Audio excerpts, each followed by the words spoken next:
Добрый дзень, шаноўныя сябры. Даўно на маім канале не было тапанімічных казак Геннадзя Аўласенка, беларускага пісьменніка. Дык вось выпраўляюся. Не так даўно раздабыла ў бібліятэцы кніжку, якая называецца «Як валошкі назву гораду далі». Гэта чарговы зборнік тапанімічных казак, якія складае аўтар, паважаны Геннадзь Аўласенка.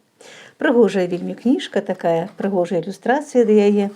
І сёння вось я таксама заварыла гарбату з валошкамі і хачу вам пачытаць адну сказачку з гэтага зборніка, якая называецца «Як валошкі назву гораду далі». Дзве легенды маюцца аб паходжанні назвы Валожына. Згодна з першай з іх, жыў некалі ў гэтых мясцінах чалавек велічэзнага росту і неймавернай сілы, за што і празвалі яго суседзі волатам. Добры ён быў, шчыры, заўсёды дапамагаў людзям, з якой бы просьбы яны да яго не звярталіся. А потым сустрэў волат дзяўчыну незямной прыгажосці і адразу ж яе закахаўся і ў хуткім часе ажаніўся з прыгажуняй. Але нядоўгім аказалася іх шчасце. Усяго праз год жонка волата захварэла, ды і памерла. А волат так гараваў, што і сам сканаў неўзабаве. І ў памяць пра гэтага незвычайнага чалавека жыхары таго паселішча, дзе ён жыў, вырашылі прылічыць асілка да ліку святых, а сам населены пункт з таго часу пачалі называць волат жывы. І назва тая з цягам часу скарацілася да Валожына. А яшчэ ёсць другая легенда, яна больш празаічная. Згодна з ёй, калісьці з Вільні ў Мінск пераганялі валоў на продаж, а амаль пасярэдзіне паміж гэтымі гарадамі знаходзілася мясцовасць, на якой потым Валожын утварыўся. Там пастухі часта рабілі перапынак і самі адпачывалі, ды і валоў падкормлівалі на пашы, каб вагу крыху нагулялі. Так з'явілася на тым месцы спецыяльнае паселішча, якое і празвалі Валожын. Цікавыя легенды. А яшчэ ёсць такая не легенда, а тое, што вучоныя тлумачаць паходжанне Валожына, зусім яно інакшае. Я не буду вам гэта чытаць, але аўтар прыдумаў, скажем так, сваю нейкую версію, сваю легенды, і ўзяў ён за аснову беларускае слова «валошка». Менавіта так называюць у нас васілёк сіні, альбо яшчэ ён завецца васілёк палявы, бо маецца ў беларускай флоры яшчэ і васілёк лугавы, але яго валошкай ніхто не называе. Дарэчы, у адрозненне ад васілька лугавога, сіні палявы валошка не наш карэнны жыхар, яго нарадзіма сярэдняя Азія, а да нас ён прыйшоў разам з пшаніцай і жытам, як злоснае пустазелле. Прыйшоў, ды і застаўся тут назаўсёды. Дзяўчаты з яго вянкі плятуць, а слынны беларускі паэт Максім Богданович васілёк сіні валошку у сваім вершы уславіў.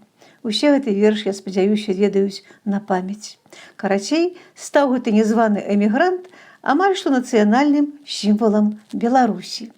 Вось таму для сваёй чарговай легенды вырашыў узяць я менавіта валошку, бо назвы гэтай кветкі і горада вельмі ж падобныя – Валожын, Валошка. Дык чаму ж тады гэта падабенства цікавай тапанімічнай легенды не прыдумаць? Вось і прыдумаў. І вось якую легенду прыдумаў спадар Геннадзь.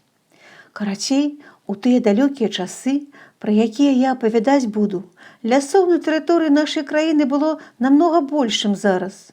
І людзям, якія ў новых месцах пасяляліся, спачатку прыходзілася лес выкарчоўваць, а потым ужо на вызваленай ад дрэў плошчы жытло сабе пабудаваць, ды жыта з аўсом на палях сеяць. Такім чынам і з'явілася на месцы будучага Валожына невялічкае паселішча. А побач з імі пасеялі людзі жыта і пачалі чакаць уражаю. Не ведаю, ці таму, што зерне для пасеву засмечана было вялікай колькасцю насення валошак, ці мо якой іншай прычыне, але разам з жытам пачалі і валошкі расці. Ды ў такой колькасці, што хутка ўсё поле не залатым, а сінім зрабілася. Ой, прыгожа як! У захапленні ўсклікалі маладыя дзяўчаты і плялі з кветак валошкі вянкі. О, праз гэту прыгажосць мы зімой з голаду паміраць будзем, змрочна бурчэлі старыя. Зусім гэтыя валошкі жыта заглушылі, не вырасце, а нічога. Але што рабіць? Як пазбавіцца ад прыгожага пустазелля, ніхто і не ведаў. Жытнёвае поле не грады, захочаш яго прапалоць, усё там патопчаш. Выспела жыта, а валошкі тым часам адцвілі. А калі сабралі людзі ўраджай, то зразумелі, праўду старыя казалі, зусім мізэрная колькасць збожжа атрымалася, а з яго ж яшчэ трэба было на будучы пасеў частку пакінуць. Старанна людзі зерне для пасеву адбіралі, сачылі, каб насенне валошак не траплялася. Пасеялі жыта на новым месцы, там, дзе раней рэпа расла. І зноў на будучы год тая ж самая гісторыя. Не паспела жыта закаласіцца, як шматлікія валошкі колер поля з залатога ў сіні перафарбавалі. Не шансуе людзям у гэтым новым паселішчы, хоць ты збягай адсюль, куды вочы глядзяць. Гаруюць людзі, не ведаюць, што і рабіць, але неяк сярод зімы завітаў у вёску старац-жабрак. Пастукаўся ён у самую першую хату, на начлег папрасіўся. Прынялі яго гаспадары гасцінна, на вячэру міску тоўчанай рэпы прапанавалі, але без хлеба. А можна хоць лустачку хлеба, папрасіў старац.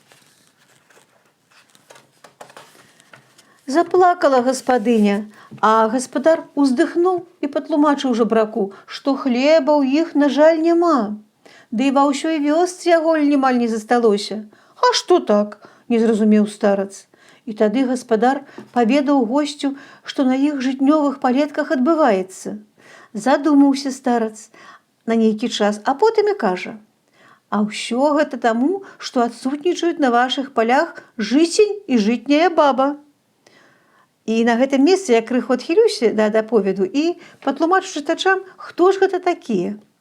Паводле ўяўленняў нашых продкаў, у жыце жывуць два палявыя духі: жыцень, якога яшчэ жытнім дзедам называюць, і жытняя баба. Жытняя баба – маці жыта, якая сцеражэ яго і ўсяляк аберагае. Яе нашы продкі ўяўлялі ў выглядзе жанчыны з каласамі на галаве і зоркамі па баках.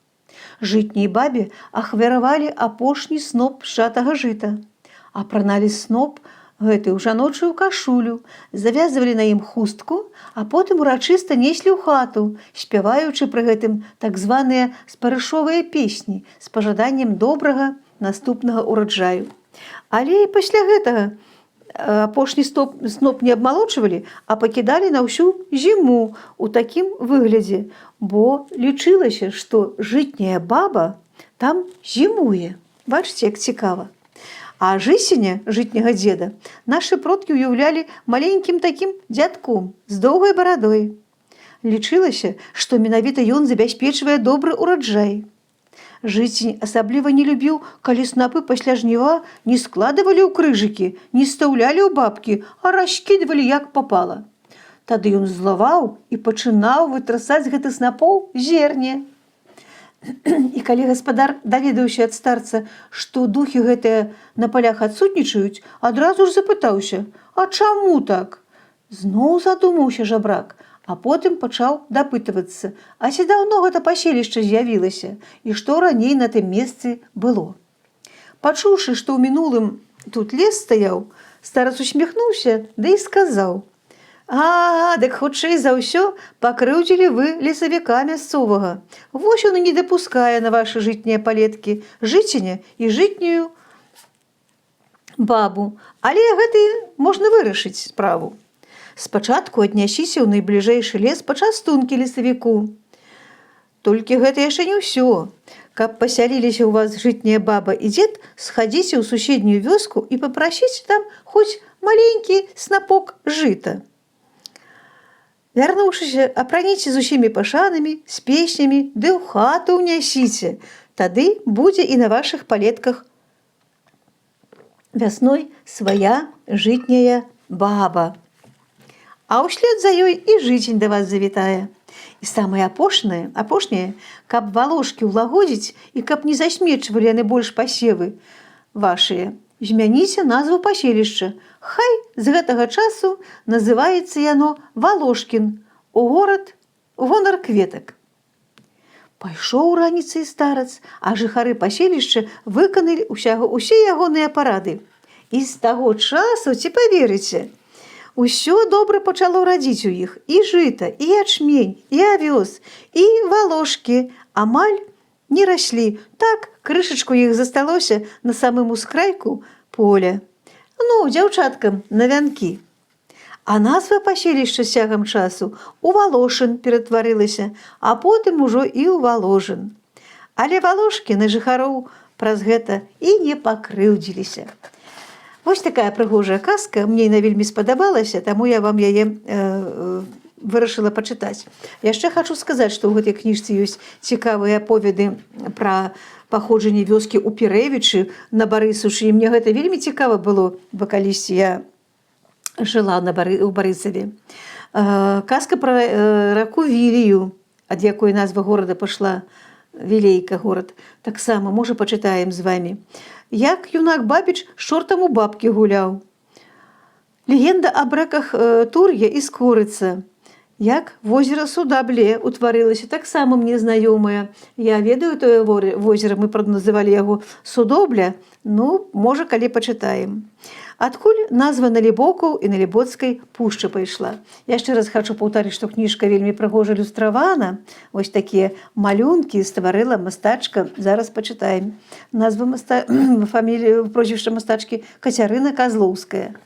Я сёння з вамі развітваюся, прапаную вам знайсці эту кніжку ў бібліятэках, таму што трэба ведаць нашы назвы, ну а яшчэ адкуль назвы пайшлі нашых гарадоў, вёсак, мясцовасцей. Але легенды паважанага Геннадзя Ўласенка, яны не менш цікавыя і тым, хто любіць чытаць нейкія фальклорныя аповеды.